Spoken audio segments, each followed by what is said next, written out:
What if the reason you feel drained is not because life is unfair, but because you are chasing what was never meant to be forced? Think about how much energy you spend trying to make things happen, trying to convince someone to stay, trying to secure opportunities that resist you, trying to control outcomes that refuse to obey. The more you chase, the more anxious you become. The more you push, the more resistance you feel. But Stoic philosophy teaches something radically different. What is aligned with your character does not require desperation. Welcome to Master Your Mind, where we apply Stoic philosophy to real life so you can build discipline, clarity, and inner strength. Today we begin a powerful shift from chasing to attracting, from scarcity to sovereignty, from emotional reaction to internal authority. Chasing is rooted in fear. Fear of rejection, fear of abandonment, fear of not being enough, fear that if you stop trying so hard, everything will disappear. And fear creates urgency. Urgency creates pressure. Pressure creates repulsion.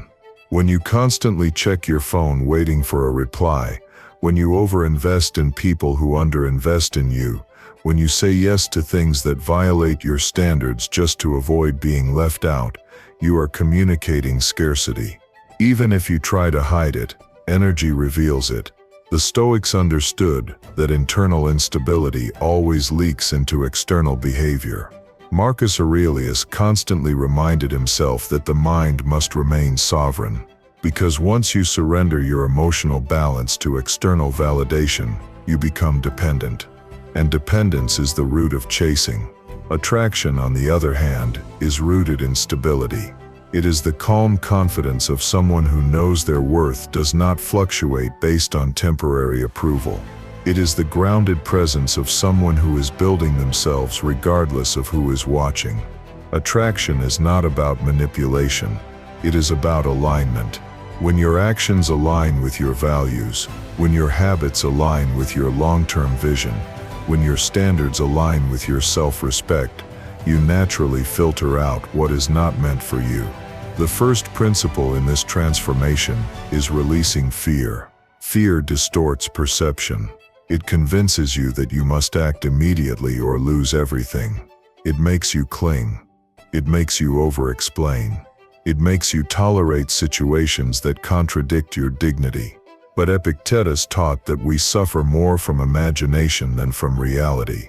Most of what you fear has not happened, and even if it did, you would adapt. Ask yourself directly, what am I truly afraid of? Rejection, loss, failure, and if that occurred, would it destroy me or refine me? When examined rationally, fear weakens. Courage is not the elimination of fear. It is the refusal to let fear dictate behavior. When you stop acting from fear, your energy changes. You move slower, you speak calmer, you choose more deliberately, and calm deliberation is powerful. The second principle is disciplined visualization, not fantasy, not escapism. Visualization in Stoic terms is clarity of direction. If you want to attract a respectful partner, visualize the standards you will uphold. If you want to attract success, visualize the habits you must build. The mind moves toward repeated images. As Marcus wrote, the soul is dyed by the color of its thoughts. If your thoughts are filled with insecurity and lack, your behavior will mirror that. If your thoughts are disciplined, abundant, and intentional, your behavior will follow. Visualization becomes a blueprint for action. It aligns identity with outcome, and identity is the true magnet. When you upgrade how you see yourself, you automatically upgrade what you accept, what you pursue, and what you reject. Stop asking, how do I make them choose me? Start asking, how do I become someone aligned, disciplined, and internally fulfilled? This is where chasing ends. This is where attraction begins. The third principle is this: do your best and detach from the outcome. One of the greatest sources of chasing is obsession with results. You want the reply, the promotion, the validation, the confirmation that your effort worked. But Stoicism draws a clear line between effort and outcome. You control preparation, not reception. You control discipline, not destiny. When you confuse these two, anxiety is inevitable. Imagine a gardener. He prepares the soil, plants carefully, waters consistently, protects the environment, but he does not dig up the seed every day to check if it is growing. He understands timing is not in his control. In the same way, when you give your full effort to your goals, your relationships, your growth, and then release attachment to the result, you remove desperation from your energy. Desperation is loud, detachment is powerful. As Epictetus taught, make the best use of what is in your power and accept the rest as it happens. When you internalize this, you stop chasing outcomes and start mastering effort, and mastery is attractive. The fourth principle is to become what you seek. Many people want loyalty, but are inconsistent. They want respect but tolerate disrespect. They want confidence but avoid discomfort. Attraction does not respond to words. It responds to identity. If you want depth, cultivate depth in your thinking. If you want stability, build emotional regulation. If you want ambition, strengthen your discipline. Energy aligns with similarity. You do not attract what you beg for. You attract what you embody. This is why self-development is not selfish. It is strategic. When you improve your standards, your routines, your physical and mental strength, you naturally filter your environment. Weak dynamics fall away. Misaligned opportunities disappear. And what remains is aligned with your upgraded identity. The fifth principle is releasing control over what is not yours. A major reason people chase is the illusion of control. They believe that if they try harder, explain more, sacrifice more, they can force an outcome. But the Stoics were clear. You have power over your mind, not over external events. You cannot control how someone feels about you. You cannot control timing. You cannot control external circumstances, but you can control your boundaries, your response, your standards. The more you attempt to control what is external, the more unstable you become. The more you concentrate exclusively on what is internal, the more grounded you feel. Grounded people do not chase, they choose. The sixth principle is cultivating inner fulfillment. If your happiness depends entirely on being chosen, validated, promoted, or admired, you will constantly chase. But when your life is structured around growth, health, learning, discipline, and purpose, you no longer seek others to complete you. You engage from strength, not from need. Build routines that elevate you physically, strengthen your body, train your mind, develop valuable skills, expand your knowledge. When your days are filled with meaningful effort, your energy shifts from scarcity to abundance, and abundance is magnetic. People are drawn to those who are not trying to extract value from them, but are already full.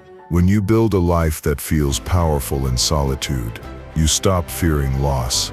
And when you stop fearing loss, you stop chasing. You operate from calm selection, from quiet confidence, from internal authority. That is the shift, not from desire to indifference, but from desperation to discipline.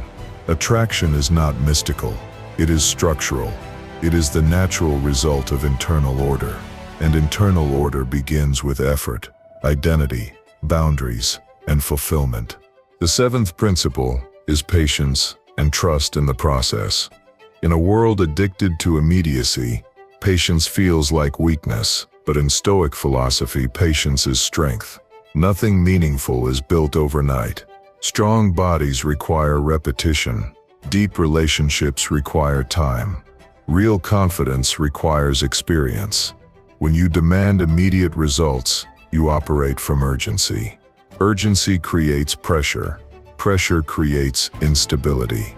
But when you commit to long-term growth, your energy shifts. You stop asking, why is this not happening yet? And start asking, who must I become while it unfolds?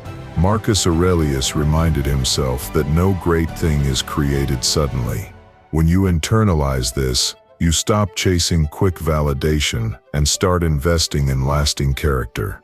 The eighth principle is setting clear intentions. Without clarity, you move randomly, and random movement often feels like chasing. When you do not define what you want, you end up pursuing what is available instead of what is aligned. Clear intention creates direction. Direction creates discipline. Discipline creates results. Define what kind of relationship you want. Define what kind of career you are building. Define what kind of character you respect. When you are specific, your decisions become easier. You stop entertaining distractions. You stop tolerating misalignment. You stop negotiating your standards. As Seneca taught, if a man does not know which port he is sailing toward, no wind is favorable.